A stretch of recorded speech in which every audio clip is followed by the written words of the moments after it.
বিশ্বের কাছে বাংলাকে তুলে ধরতে লন্ডনের অক্সফোর্ড থেকে আমন্ত্রণ পেয়েছিলেন রাজ্যের মুখ্যমন্ত্রী মমতা বন্দ্যোপাধ্যায়। সেখানে গিয়ে একটি অনুষ্ঠানে অংশগ্রহণ করেন। তখন মুখ্যমন্ত্রীকে ঘিরে প্ল্যাকার্ড নিয়ে বিক্ষোভ দেখান কয়েকজন। তারা সিপিআইএম ও বিজেপির চক্রান্তে মুখ্যমন্ত্রীকে অপমানিত করা হয়েছে বলে অভিযোগ তৃণমূলের।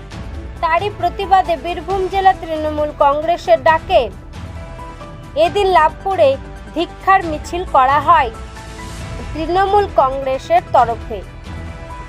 লাভপুর ব্লক তৃণমূল কার্যালয় থেকে ধিক্কার মিছিলটি শুরু হয়ে লাভপুর নতুন বাসস্ট্যান্ড এলাকায় শেষ হয় মিছিলটি। উপস্থিত ছিলেন লাভপুর বিধানসভার তৃণমূল বিধায়ক অভিজিৎ সিনহা, লাভপুর ব্লক তৃণমূল সভাপতি তরুণ চক্রবর্তী, লাভপুর পঞ্চায়েত সমিতির সহ সভাপতি শোভন চৌধুরী সহ অন্যান্য নেতাকর্মীরা। এই ধিক্কার মিছিলে পা মেলান কয়েকশো তৃণমূল কর্মী সমর্থক। বীরভূমে লাভপুর থেকে কার্তিক ভান্ডারীর রিপোর্ট, তারাপীঠ টিভি। দিল্লিতে তো তিনবার তোমাদের প্রধানমন্ত্রী, 3টে টার্ম।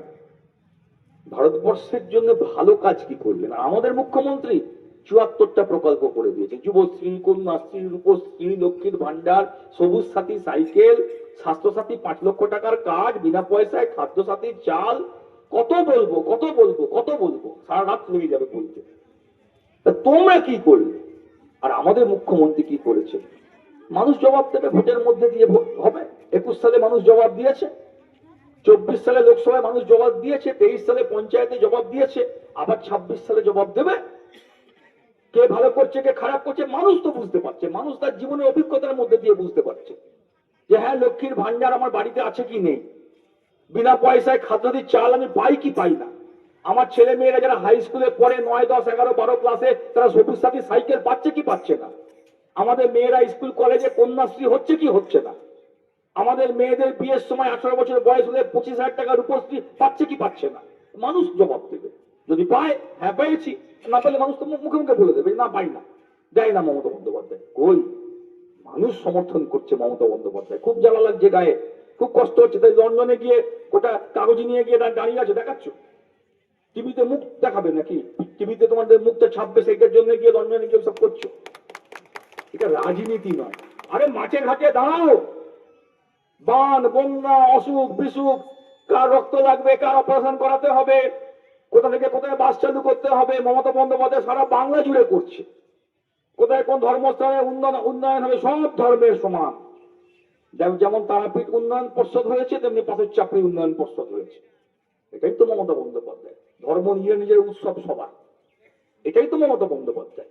এইগুলো তোমাদের ভালো লাগছে না। বাংলা এসে বলার সাহস নাই। বাংলাতে মানুষের সামনে বললে মানুষ বিশ্বাস করবে না, তোমাদেরকে ভোট দেবে না। তাই তোমরা লন্ডনে গিয়ে বিরাট বিরোধিতা করছো। আরে বিরোধিতা বাংলায় করো। বাংলাতে এসে মমতা বন্দ্যোপাধ্যায়ের বিরুদ্ধে বলো, যদি কিছু বলার থাকে মানুষ জবাব দিয়ে দেবে, মানুষ মমতা বন্দ্যোপাধ্যায়ের পক্ষে থাকবে। তাই বলবো আপনাদের কাছে, সেই জন্য আজকে আমাদের প্রতিবাদ বীরভূম জেলা। আপনারা জানেন যে কয়েকদিন আগে লন্ডনের অক্সফোর্ড ইউনিভার্সিটির কেলক কলেজে মাননীয় মুখ্যমন্ত্রীকে আমন্ত্রণ জানানো হয়েছিল। বাংলায় যে নারীদের উন্নয়নের জন্য যে কাজ তিনি করে চলেছেন, যে প্রকল্পগুলো, সেইগুলো নিয়ে তিনি সেখানে বক্তব্য রাখতে গেছিলেন। সেখানে সিপিএম এবং বিজেপির কিছু লোকজন তারা চক্রান্ত করে পূর্ব পরিকল্পিতভাবে মুখ্যমন্ত্রীকে অসম্মান করার চেষ্টা করে। এতে করে বাংলার অসম্মান হয়েছে। বাংলার মুখ্যমন্ত্রীকে অসম্মান করা মানে বাংলার 9 কোটি মানুষকে অসম্মান করা, ভারতবর্ষের অসম্মান হয়েছে। কারণ মমতা বন্দ্যোপাধ্যায় শুধু বাংলার মুখ্যমন্ত্রী তা নন, তিনি একজন ভারতবর্ষের জাতীয় স্তরের নেত্রী।